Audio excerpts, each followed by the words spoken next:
হচ্ছে আতিউল্লাহ ওয়া আতিউর রাসূল, আল্লাহ এবং তার রাসূলের আনুগত্য করো। আমরা বলি আলহামদুলিল্লাহ।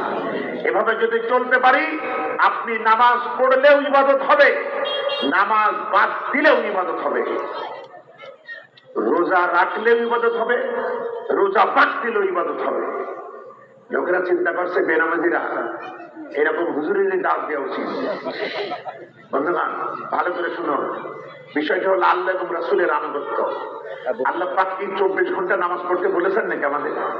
কেউ যদি বেশি বেশি পড়ে না, তারপরও 24 ঘন্টায় 3টা সময় নামাজ পড়া হারাম, নিষিদ্ধ। সূর্যোদয়, সূর্যাস্ত আর সূর্য যখন মাথার উপরে, এই 3টা সময় নামাজ না পড়াটাই ইবাদত হবে। বলেন সুবহানাল্লাহ। আমার মায়েরা, আমার মা বোনেরা, বছরে 5টি দিন রোজা রাখা হারাম করা হয়েছে। যাদের অভ্যাস আছে নফল রোজা বেশি বেশি করার, করেন, কিন্তু ওই 5টি দিন কোনো মতেই রোজা করা যাবে না। ওই 5টা দিন রোজা না করাটাই নেক আমল হবে, ওই 5টা দিন রোজা না করাটাই ইবাদত হবে। বলেন সুবহানাল্লাহ। সুতরাং আমরা বুঝলাম নামাজ রোজা আসলে ইবাদত নয়, এটা আল্লাহ বলেছেন তাই ইবাদত। আল্লাহ যখন বাদ দিতে বলেন, বাদ দেওয়াটা ইবাদত। বলেন আলহামদুলিল্লাহ।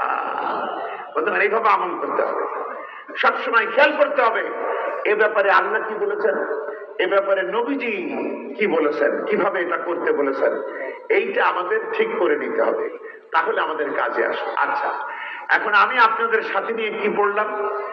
রব্বানা আতিনা ফিদ দুনিয়া হাসানা।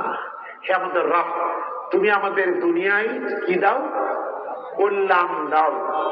ওয়া ফিল আখিরাতি হাসানা, আমাদের আখিরাতেও কল্যাণ দাও।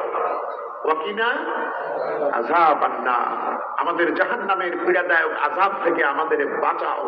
আমরা বলি আমিন। এই দোয়াটি আমরা ছোটবেলা থেকেই করি। এই দোয়াতে 3টা অংশ আছে, একটি দুনিয়ার কল্যাণ, আরেকটি আখিরাতের কল্যাণ, আরেকটি হলো জাহান্নামের আযাব থেকে বাঁচা। আচ্ছা, আপনি এই দোয়ার প্রথম অংশ কি আসলে কবুল হয়েছে আমাদের জীবনে? কোর্টে যান, কোর্টে গিয়ে দেখবেন কবুল হয়েছে কিনা। এদেশের যারা সব থেকে ভালো মানুষ, যাদের সাথে স্রষ্টার সম্পর্ক, এরকম লক্ষ লক্ষ মানুষের উপরে নারী পুরুষ নির্বিশেষে অসংখ্য মিথ্যা আর গায়েবী মামলায় ভরপুর আজকে কোর্টগুলি, ঠিক কিনা বলে? শুধু ওইটা না, দেখা যাবে জমি জায়গা নিয়ে একই মাতা পিতার সন্তান, এ ভাই ওই ভাইয়ের বিরুদ্ধে মামলা করে না, প্রতিবেশী প্রতিবেশীর বিরুদ্ধে মামলা করে না, টেনশনে রাখে না। তাহলে বোঝা গেল দোয়ার প্রথম অংশ আমাদের দুনিয়ায় কল্যাণ দাও, এটা কবুল হয় নাই। এক। দ্বিতীয় অংশ আখিরাতে কল্যাণ দাও। আখিরাতের কল্যাণ পাইতে হলে পৃথিবী থেকেই চেষ্টা করে যেতে হবে, না ওখানে গিয়ে চেষ্টা করলে হবে? ওখানে কোনো সিন্নি বিলানো হবে না যে তোমরা যারা এসছো দাঁড়াও আমি সব দিচ্ছি। আরে এখান থেকে কাম করে যেতে হবে। সেটা কি?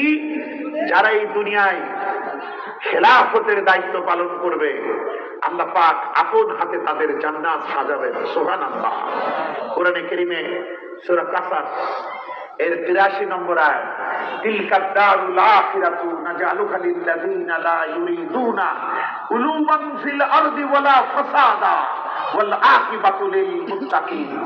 আখিরাতের সেই চূড়ান্ত ঘর আমি তাদের জন্যই সজ্জিত করে রেখেছি, সুসজ্জিত রেখেছি, যারা এই পৃথিবীতে নিজেদের শ্রেষ্ঠত্বের বড়াই করে না এবং জমিনে যারা বিপর্যয় সৃষ্টি করে না, আর শুভ পরিণাম কেবল মুত্তাকিদের জন্যই। সুবহানাল্লাহ।